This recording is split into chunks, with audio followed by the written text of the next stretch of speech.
Ahí hay que favorecer consensos, hay que tender puentes, hay que ser firmes a la hora de ser firmes, hay que proponer salidas consensuadas, pero todas imbricadas de tal forma que al final lo que ofrezcan son soluciones efectivas.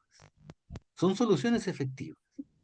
Por ejemplo, si nosotros luchamos por contra la violencia, hay un indicativo que es fundamental, que es los crímenes que se cometen cada mes. Si en un determinado ámbito se cometen 200 crímenes en un mes y al otro mes se producen 50, evidentemente hay una política que está funcionando. Pero si en un mes se cometen 200 y en el otro 300, es exactamente al revés. La política no funciona. Y eso a veces debe romper paradigmas muy instalados. Porque, por ejemplo, en Argentina, donde se ha eliminado el Ministerio de la Mujer, están ocurriendo mucho menos feminicidios que antes. Entonces, ¿para qué servía el Ministerio de la Mujer? En última instancia. Entonces, estas son preguntas, ¿no?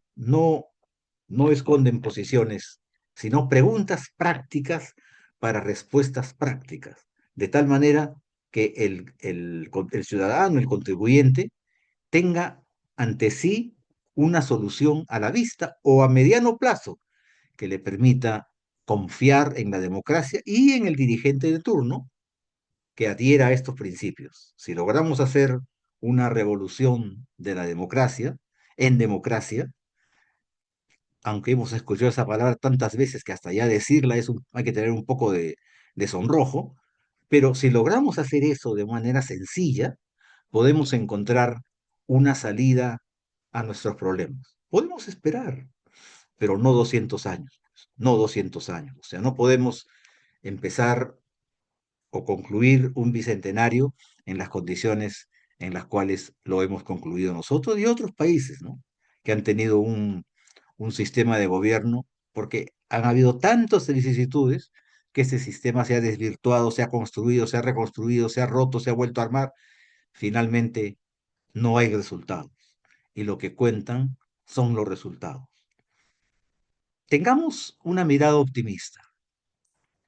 Tengamos una mirada optimista, porque eh, en Tailandia, por ejemplo, hay un pensador que formula una pregunta muy sencilla, ¿no? Él cuenta una anécdota, un empresario de hace ya tiempo, décadas, que le dio la noticia a su socio, a su asociado, que en determinada zona, no, perdón, le dio la noticia de que empezaban a producir zapatos, muy buenos zapatos, muy baratos, pero resistentes, ¿no? Con un modelo más o menos similar al de nuestras clásicas hojotas en el Perú andino. Entonces, él transmitió la noticia a sus coasociados, a sus vendedores, digamos. Entonces, era curioso porque algunos de ellos decían, aquí la gente no tiene zapatos, estamos muertos, mejor nos vamos a otro sitio, porque efectivamente en ese lugar era un lugar muy pobre y la gente no usaba zapatos. Pero otros vendedores, perdón, otros vendedores dijeron exactamente al revés. La gente no tiene zapatos, qué gran oportunidad, porque aquí podemos vender todos los zapatos que queramos. Entonces, es cuestión también de tener algunas miradas optimistas del caso, pero siempre, y este es el sentido, creo, de lo que quiero transmitir, es que seamos realistas a pesar de todo, ¿no? Y seamos entusiastas, ¿no? Maurice Duverger, que es uno de los más grandes pensadores franceses de la ciencia política, señalaba que la incultura de una población analfabeta prohíbe comprender los problemas políticos y la hace vulnerable a todas las influencias y a todas las demagogias. ¿Quién lo puede negar? Eso es así.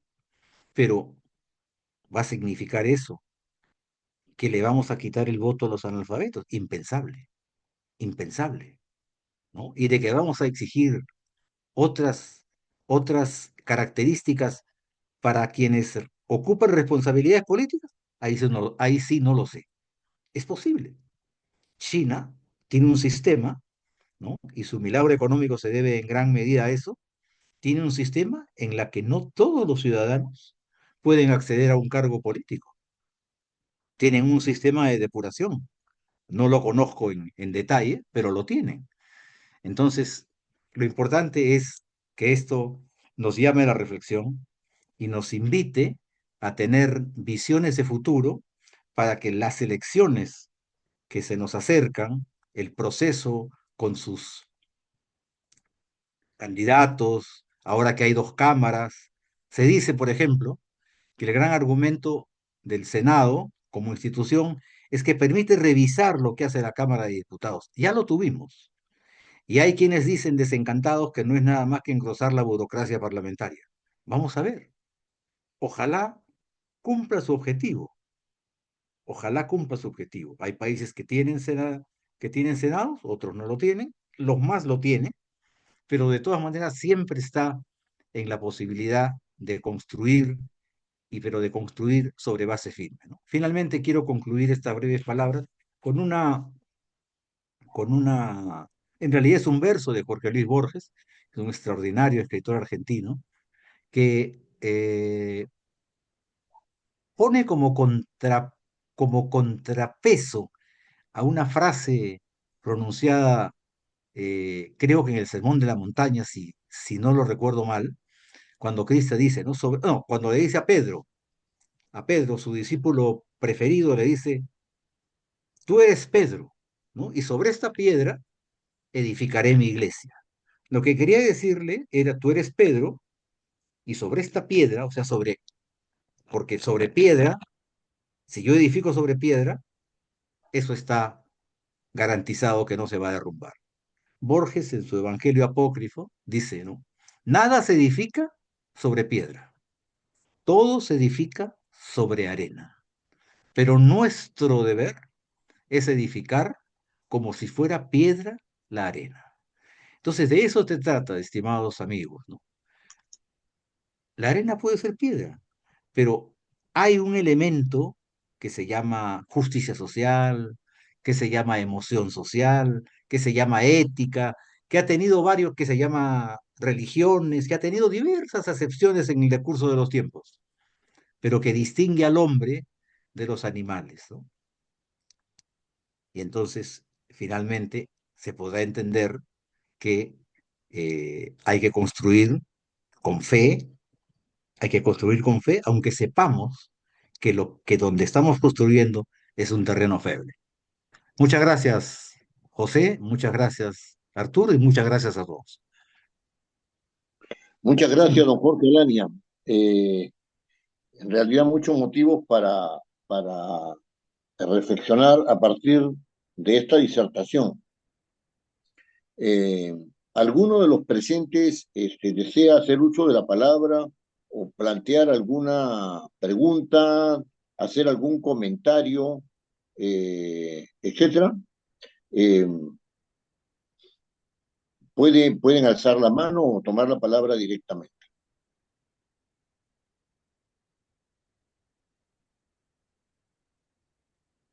Buenas noches, doctor. Saturnino, muy buenas noches.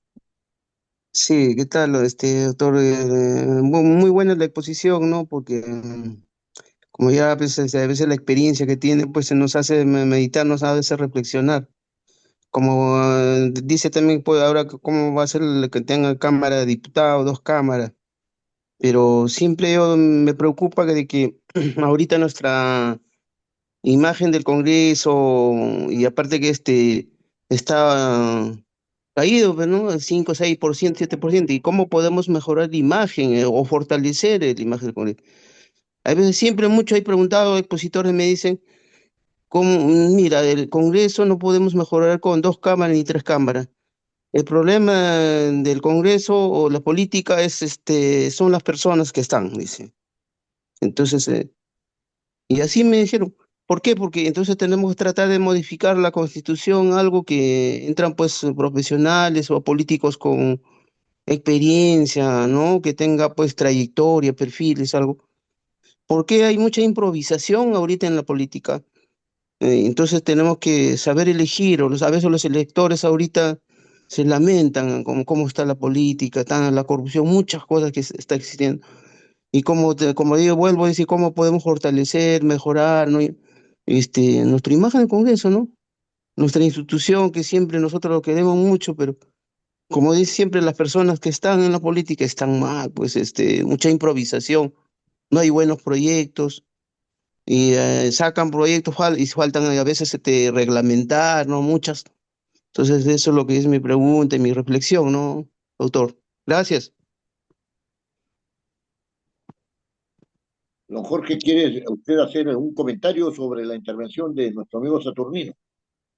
Así es, Saturnino, gracias por su comentario y por su interés. La pregunta que plantea usted es en realidad una pregunta que resume una vieja inquietud, no solamente peruana, sino latinoamericana y mundial. Sin embargo, tenemos que estar informados de una cosa, por ejemplo, ¿no? Ningún congreso en el mundo tiene más del 20% de aprobación de sus ciudadanos. Ninguno, ninguno.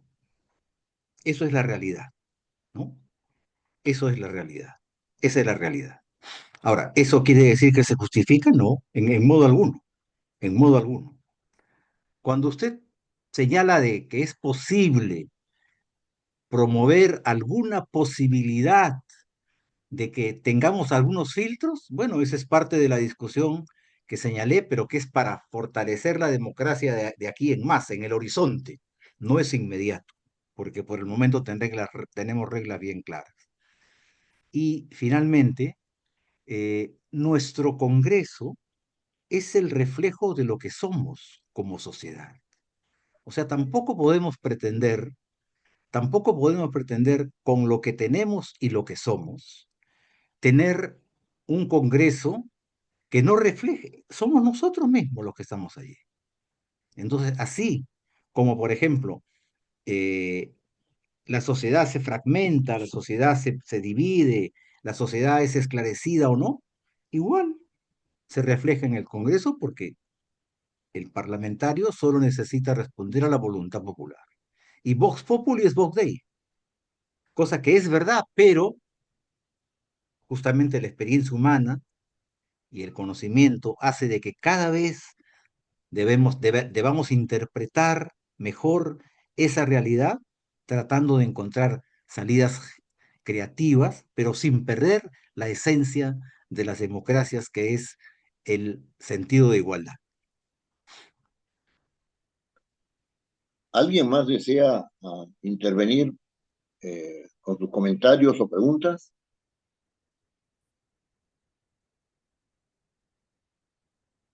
Bueno, yo tengo un par de preguntas para don Jorge Alani. Eh, la primera es la siguiente, ¿no? Eh, Usted ha centrado su enfoque de este avisoramiento de lo que puede pasar en el Perú en razón de dos ideas. La primera es la fortaleza económica, ¿no es cierto?, como idea positiva, ¿no? Y la, digamos, la inseguridad ciudadana como una manifestación de un fenómeno negativo, ¿no es cierto?, para el país, ¿no? Eh, Desde el punto de vista, digamos, desde una mirada así amplia, desde una mirada amplia, yo podría pensar lo siguiente. Eh, el incremento de la, digamos, del resquebrajamiento del sistema, ¿no es cierto?, el incremento a través de la violencia social, a través de el irrespeto de patrones culturales, etcétera, etcétera, ¿no? Afectan directamente al sistema democrático, ¿no? Porque en ese ámbito de incertidumbre, evidentemente no hay reglas claras, ¿no? De cómo manejar. ¿Usted no cree que la historia de la humanidad alterna entre momentos de democracia y momentos de dictadura, y que esta puede constituir una especie de ley a la cual en este momento nos estamos resistiendo por mantener la democracia, ¿no? En realidad no estamos en un momento en el cual se hacen necesarios comportamientos políticos que pongan en suspenso, por decirlo de alguna manera, el sistema democrático y en cierto modo expliquemos la necesidad de una dictadura. ¿Le parece a usted esta una posición políticamente pertinente o no? Gracias, doctor Oviedo. La exposición de esta idea es muy interesante porque justamente toca el nervio medular del desarrollo de las sociedades, desde las eras primitivas hasta la actual. Pero siempre vamos a tener muchas más preguntas que respuestas. Por ejemplo, las sociedades del sudeste asiático, los llamados tigres del Asia. El año 1950, Taiwán, Singapur, Malasia, Tailandia, apenas existía. El Perú era una potencia en Sudamérica. Esos países tuvieron dictaduras hasta principios del siglo, de este siglo, del XXI, y sin embargo tienen un desarrollo extraordinario. Pero claro, cada caso es particular, porque uno podría concluir, un pueblo necesita para desarrollarse inicialmente gobiernos fuertes. Después, cuando ya están fijadas todas las bases, entonces podemos darle esa facultad a todo el pueblo en general. Pero podemos encontrar alguna mixtura. Es cuestión de, además, ya se hizo, ¿no? La reflexión es buena, porque nos puede inducir a los parlamentarios a formular leyes que sean leyes buenas, leyes sólidas, leyes audaces, leyes que en algún momento sean críticas del sistema que lo va corrigiendo. Y es el propio sistema, como las familias o las pequeñas sociedades, va encontrando en ellos mismos su propia levadura para volver a cocer el pan, pero ya con mejor masa, con más agradable, con mejor olor, con todo, ¿no? Pero por supuesto, siempre habrá el riesgo de que pase lo que ha pasado, ¿no? Que en algunas democracias que efectivamente no funcionaron, vino alguien que dijo yo lo voy a arreglar y se ha quedado ahí, ¿no? Entonces, esa pregunta es muy buena para la reflexión, ¿no? Pero cuidemos de ser muy pragmáticos o de ser un poco anárquicos, ¿no? Para que efectivamente siempre tengamos un orden y una línea a seguir. Pero sí, el argumento me parece sumamente interesante. Esa era la primera pregunta. Ahora voy con la segunda. Voy con la segunda pregunta. Eh, Saturnino, ¿no es cierto? A quien conozco muchísimos años, a partir de mi estadía en el Congreso, ¿no? Ha planteado un tema que busca una solución a un problema parlamentario. ¿Cuál es el problema parlamentario? Los congresistas que hay ahora no son los congresistas que debían estar ahí, ¿no?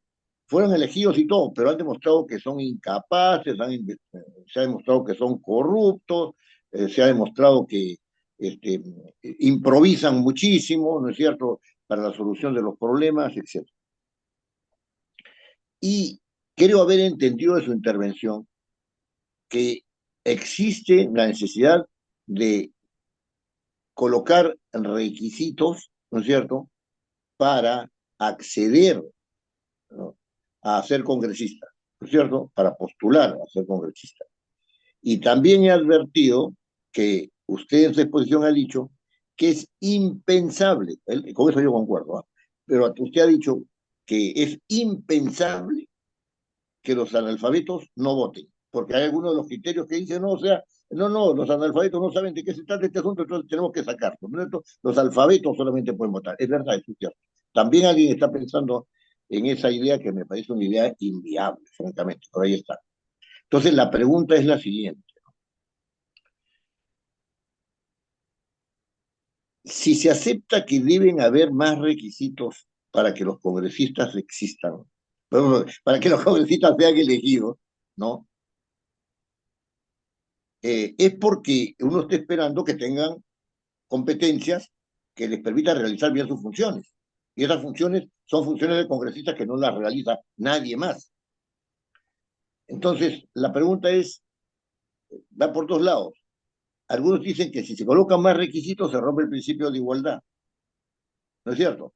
Y otros dicen que si se colocan más requisitos, los requisitos debían ser eminentemente políticos, porque van a acceder a un lugar político. ¿Usted qué opina de esta posibilidad? Claro, es interesante, pero yo no he dicho en realidad que se necesitan requisitos. He señalado que en China, el modelo político chino establece requisitos para entrar en política. O sea, los alcaldes no son elegidos entre el que dice yo quiero ser alcalde. No, ahí hay que pasar un filtro, pero es un régimen especial, ¿no? Es un régimen de partido único con es una democracia, es un régimen autoritario desde el punto de vista político, completamente liberal desde el punto de vista económico, es una creación china, pero es muy importante que lo señale, es con el aporte de este visionario de las relaciones internacionales y la política que es el presidente Xi, que este modelo se está solidificando. Es un hombre visionario, extraordinariamente inteligente. Por eso ha sido reelegido por un periodo más, cosa que no estaba previsto inicialmente, ¿no? Entonces, eso es importante, que nazca de nosotros mismos. Ahora, yo recuerdo Denis Vargas Marín, mi gran amigo, que trabajamos 5 años en ampliación de noticias en RPP como panelistas, él era el director de RPP, se postuló como congresista con Alejandro Toledo. Uh -huh. Y yo recuerdo que faltando medio año para la campaña, porque él es de un pueblo que se llama Mamara, un Sí. pueblito de Huancavelica. Uh Y -huh. entonces él me dijo, me voy allá, me voy a mi pueblo a hacer política, porque me dijo, los políticos tienen que oler a pueblo. Y es la verdad, porque es, si a ti te nombran ministro y no te quieres poner un chullo, mejor renuncia, porque donde vaya alguien, algún ministro a hacer una actividad, le van a poner su chullo, le van a poner su poncho, le van a hacer tomar su... Tiene que hacerlo. Todos saben que es un signo exterior que no sé si refleja o no, pero es parte. Ya nuestra cultura lo ha ido construyendo. Entonces, eso es interesante porque eh, ese oler a pueblo es lo que tenemos que saber interpretar. Porque claro, ahí me encantaría, por ejemplo, que él presidiera la Comisión de Educación, no sé, pues Marco Martos, presidente de la Academia Peruana de la Lengua, ¿no? O que la Comisión de Economía la presidiera Jorge Chávez Álvarez, gran economista de Maximixi. Pero yo no soy el pueblo, pues el pueblo son todos, ¿no? Y cito como una anécdota, siempre para darle colorido a las exposiciones, el caso de Carlos Germán Belli, un gran poeta peruano, extraordinario poeta peruano, el mayor poeta peruano vivo, ya murió, pero lo era hasta hace 3 meses. Él fue amanuense del Congreso, Así es. taquígrafo, Sí, 25 años, sí, pasando en taquigrafía los mensajes o los discursos de los congresistas, el sí, mayor poeta del Perú. sí. Salía del Congreso de escribir discursos anodinos a redactar la mejor poesía en lengua castellana de esos años. Pero, ¿por qué no estaba sentado adelante entre los congresistas? Porque él no olía pueblo, pues. Él olía libros. Y desgraciadamente, los libros, por desgracia, no están al alcance ni son práctica común en el Perú. Por eso también se dice, en realidad me han faltado muchas cosas, pero se dice que el fundamento de todo es la educación. Me decía un embajador taiwanés que hace 40 años, si uno tiraba una moneda al aire, le caía a un universitario en Taiwán. O sea, habían expandido la educación universitaria a tal grado, desde casi el analfabetismo, que si uno tiraba una moneda al aire, le caía a un universitario. Todos eran universitarios. Y me decía, ahora me dice señora Alani, ahora usted tira una moneda al aire y le cae a un doctor. Todos son PhD, doctores, magísteres, todos. ¿No? ¿Y eso qué lo ha hecho posible? La educación. Entonces, cuando tengamos un modelo propio, asentado por nuestras propias experiencias, entonces ahí podremos ver, ¿no? Ahí podremos ver entonces un Congreso que sea fruto de ese cambio al que también deben, lógicamente, cooperar los actuales parlamentarios y los que vendrán en la próxima elección, ¿no? Esa es esa es mi respuesta. Ujú. Buenas ¿Alguna noches. pregunta? Don Andrés Sí, Moriano, ¿desea usted hacer uso de la palabra? sí, sí, sí.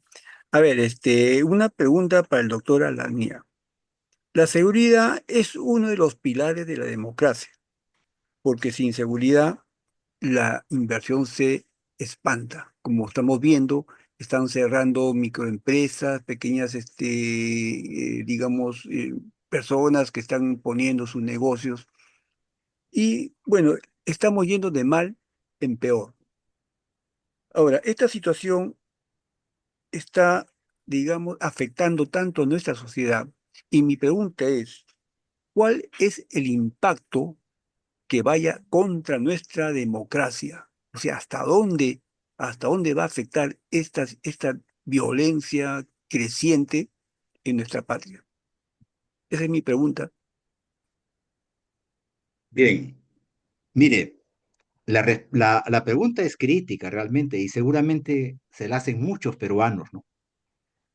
Y la respuesta también es crítica porque no lo sabemos, porque la ola criminal es tan grande y está adquiriendo ribetes de escándalo, porque como he citado, los números de asesinatos producidos en estas 15 días del año, más las extorsiones, más el crecimiento de las redes narcotraficantes en el mundo que apareja el crecimiento de otras redes internas, el hecho de que el Tren de Aragua, por ejemplo, esta mafia criminal venezolana que hasta hace unos años operaba en Aragua, que es un estado noroccidental de Venezuela, esté ahora instalada en Chicago, por ejemplo. Es algo increíble, increíble.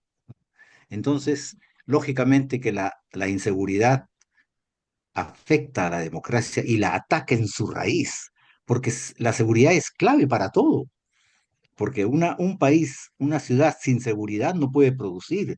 Si la inseguridad llegara a un extremo, puede llegar a un extremo tal en que la gente ya cierra sus negocios, se va fuera del Perú, eh, se dedica a producir otra cosa y se produce un éxodo, pero no solamente un éxodo físico, sino hasta moral, porque ¿cómo luchar contra lo que está pasando, por ejemplo, en Trujillo, contra la minería informal y sus excesos?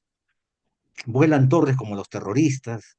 Entonces el panorama se configura complejo, pero, sin embargo, el potencial es muy grande, hay riqueza, porque hay quienes dicen, vaya usted a los conos, a lo que antes eran conos, ya ni se llaman conos, ya, porque ya no son conos, en realidad son ciudades. Y una persona puede vivir en comas y en unos años nunca salir de ahí y disfrutar de todo lo que puede disfrutar una persona que vive en Miraflores, porque ahí están los mejores restaurantes, están los mejores gimnasios. Entonces, esa pujanza que estos ciudadanos señalan, los restaurantes repletos, los patios de comidas de los grandes malls repletos, es un lado de la moneda, pero hay que cuidar efectivamente, y por eso ese énfasis que hay que exigir a los gobiernos y a este gobierno que ponga para que esa inseguridad sea detenida, atenuada y empiece más bien a descender en lugar de seguir creciendo. De acuerdo con usted.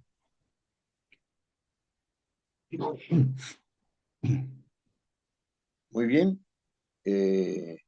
Don Geoffrey Dave, ¿desea usted hacer uso de la palabra?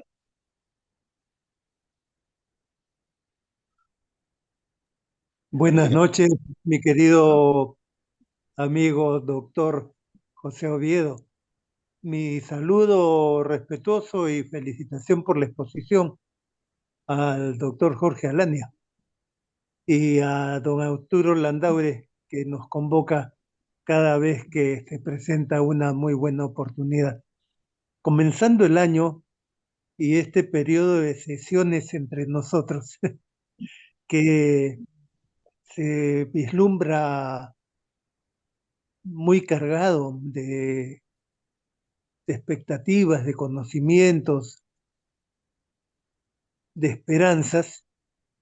El tema de hoy da para mucho, sobre todo si nos ponemos frente al, a la especialidad de las comunicaciones, o sea, al ojo eh, escrutador del comunicador frente a la política. La comunicación nos acompaña, querrámoslo o no, día a día y prácticamente en todos los ámbitos en los que podamos movernos, de los que nosotros somos conscientes. Si ampliamos un poco la mirada, podemos ver que a diferencia de hace 50 años, en que para saber si la comunicación estaba obteniendo penetrar en los estratos más vulnerables, llamados más débiles, llamados más pobres, bastaba con levantar la mirada y ver un montón de antenas sobre chozas de esteras, cuatro palos y sitios arenosos. Hoy en día, por los números y por lo que podemos apreciar en los medios masivos de transporte, todo el mundo carga con la antena en el bolsillo, los celulares, y hay kioscos por todas partes, aunque no se vendan. La comunicación llega, llega. No me voy a distraer para hablar de las encuestas que hacen los medios de comunicación y cómo se originan y a dónde apuntan. No me voy a detener a, a separar cuántos tipos de medios y cómo es el lenguaje colectivo con que nos tienen dominados. Me voy a atrever a preguntar si con la experiencia y este trajín continuo de muchos años en los medios de comunicación, eh, cabe preguntar qué tanto puede cambiar cualquier horizonte en la política que nosotros nos hagamos si los medios de comunicación se proponen de repente promover un golpe de Estado en 24 horas o decidir que el Congreso desaparezca vía elecciones o convencer a todo el mundo de que el próximo Congreso no va a ser bicameral en estricta aplicación de la ley. ¿Qué tanta fuerza tiene en los medios de comunicación para distorsionar, enderezar o acomodar la política a sus intereses que sabemos vienen financiados, ¿no? Por sí mismos o por otros? Perdonen por la extensión del planteamiento, pero no sé si habrá una especulación al respecto. Le agradezco por su interesantísima intervención, señor. Mire, el tema es en realidad muy vasto, ¿no? Por eso es que no me ha permitido tocar, por ejemplo, la arista de las comunicaciones, más o menos con una visión un poco amplia, ¿no? Y dentro de ella, el tema de las redes sociales, ¿no? Que también es otra historia complejísima, ¿no? Pero lo que sí es verdad, lo que sí es verdad, por ejemplo, es que los medios son un poder. Mire, cuarto poder se llama así porque obviamente los medios son un poder, ¿no? Y era una manera de explicitarlo, ¿no? Es tan evidente que puede poner el nombre sin rubor. Cuarto Poder. Es un programa muy sintonizado. Sin embargo, hay quienes dicen, por ejemplo, que los medios impresos ya pasaron a la historia, lo cual, a mi modesto modo de ver, no es verdad.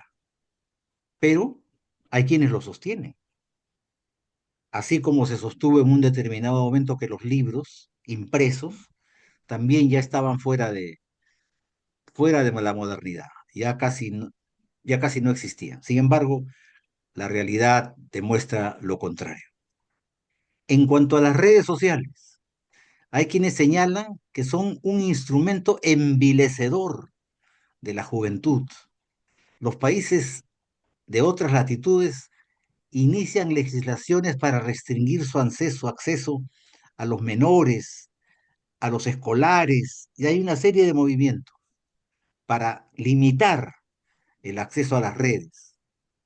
Algunos la llaman, dicen que son un vaciadero de basura.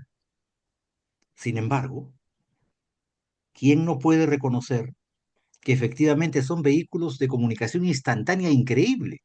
A veces, tampoco siempre, a veces, ¿no? Pueden suscitar, pueden hacer que una noticia corra de un extremo a otro en segundos, porque efectivamente alguien graba los acontecimientos, graba la noticia, la pone, no necesita ser reportero, la pone en su TikTok, la pone en su Facebook y todo el mundo se entera, ¿no? Entonces, el asunto es complejo, ¿no? Ojalá hubiera en adelante, en esta tribuna, y ojalá también en otras, posibilidad de ahondar el tema de las redes sociales y el tema de las comunicaciones, porque hay dichos periodísticos que siguen siendo verdad. Lo que no se conoce no existe. Lo que no se conoce no existe. Entonces, con ese razonamiento, lo que se conoce mucho no solamente existe, sobreexiste, penetra, influye, decide. Entonces, en ese marco, realmente moverse es un reto permanente, ¿no? Sin duda, la comunicación juega un papel fundamental y últimamente la comunicación audiovisual. Usted ha dicho que todos los peruanos tienen una antena en su bolsillo, lo cual es verdad.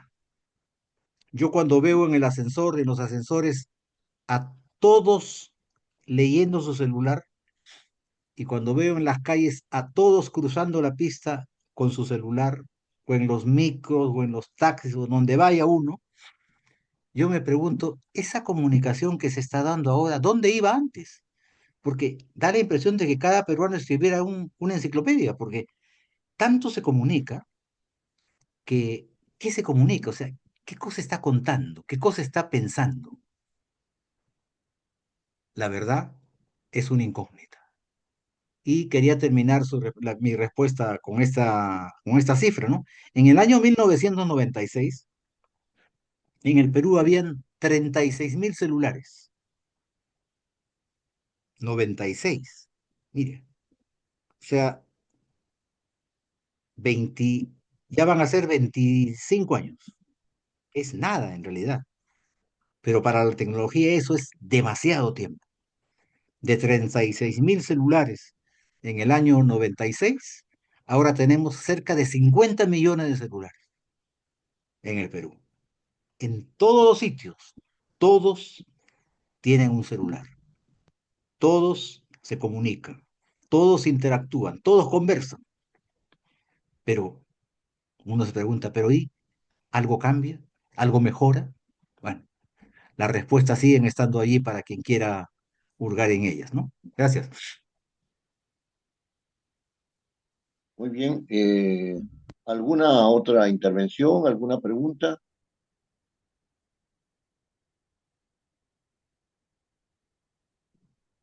Yo tengo una pregunta más, don Jorge, me va a disculpar usted el Ya. atrevimiento. Eh,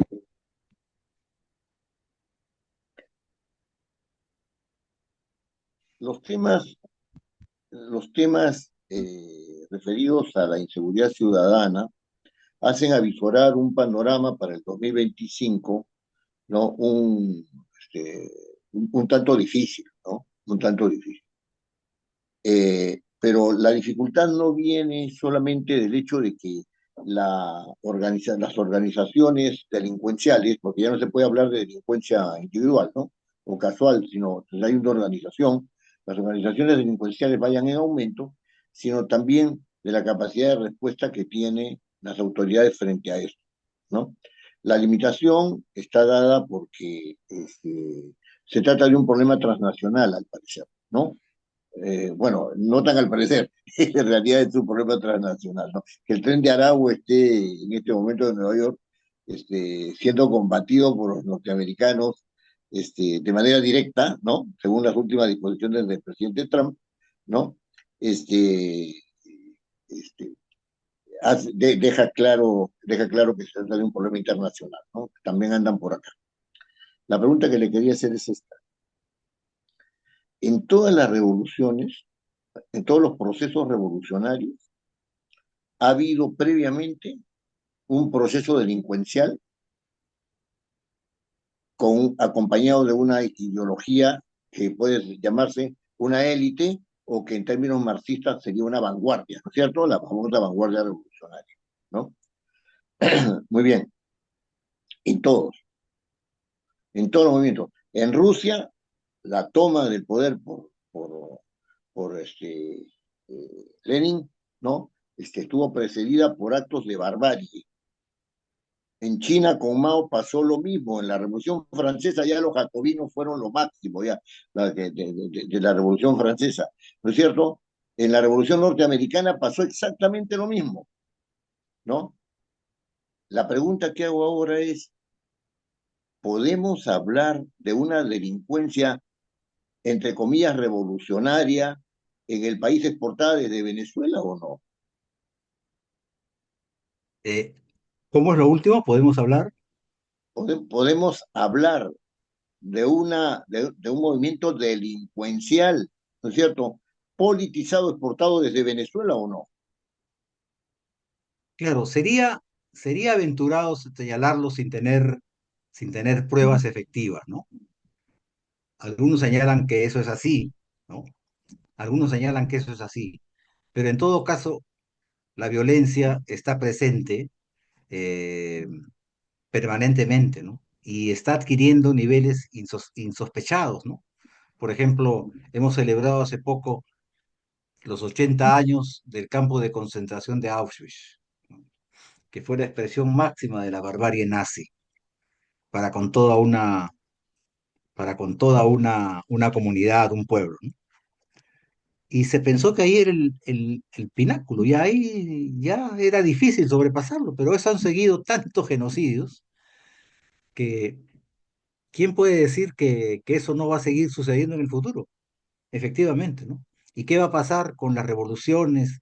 ¿Cómo se van a dar? Ahora mismo, por ejemplo, en África están peleando bárbaramente en el Chad, están peleando en Sudán, están peleando en Guinea, campos de batalla, hay ejércitos privados que se están formando y que son toda una empresa transnacional como Coca-Cola, que se ofrecen al mejor postor, cobran millones de millones de dólares y ahí van a pelear. Y por todos los indicios son buenos, ¿no? Porque se alquilan para hacer efectivamente un trabajo, ¿no? Mercenarios. Entonces, ¿qué es lo que sucederá? La verdad que es simplemente un capítulo más de esta historia humana, ¿no? Que nos devela que efectivamente somos pues un ser, como decía Marco Aurelio de Negri, somos un ser que está, él decía, y yo también lo creo, que estamos en la involución, ¿no? O sea, vamos retrocediendo. En lugar de evolucionar, estamos involucionando. Pero yo me amparo en esas frases de este gran polígrafo peruano, aunque algunas otras veces también se ha dicho lo mismo, y pasa y todo pasa, ¿no? Todo pasa y todo queda, como dice el poeta. Esa es la verdad. Ya, Befe, gracias. Sí, qué ocurrencia. Muy bien. Eh, Salvo que alguien quiera hacer uso de la palabra, eh, ¿alguien desea aún hacer uso de la palabra? Bienvenida, María Luisa. ¿Ah? Este, Buenas noches. muy buenas noches, María Luisa.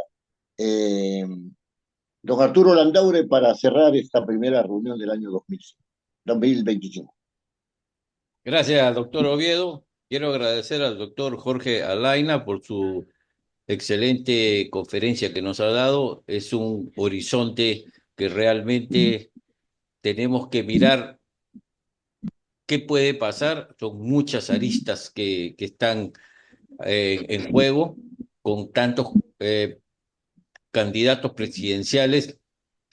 Nos es difícil. Yo pienso que tal vez eh, para solucionar un poco, me estoy saliendo un poco de la clausura ya, del término de este evento, pero creo que se podría poner la democracia en suspenso. Y eso sería una solución para poder y tener reforzar nuestras Fuerzas Armadas y reforzar nuestro Poder Judicial y sería la única forma, ¿no? Que va a haber errores, lo va a haber siempre, pero más sería como una ley. La ley tiene mayores beneficios para la gran mayoría y a veces a alguna minoría le afecta. Agradezco mucho al doctor José Alaina por su brillante exposición y a todos los participantes y doy por cerrado este capítulo. Muchísimas gracias, los esperamos nuevamente en una nueva conferencia. Gracias y buenas noches. Gracias. Buenas, gracias. Gracias. Buenas noches a todos. Adiós.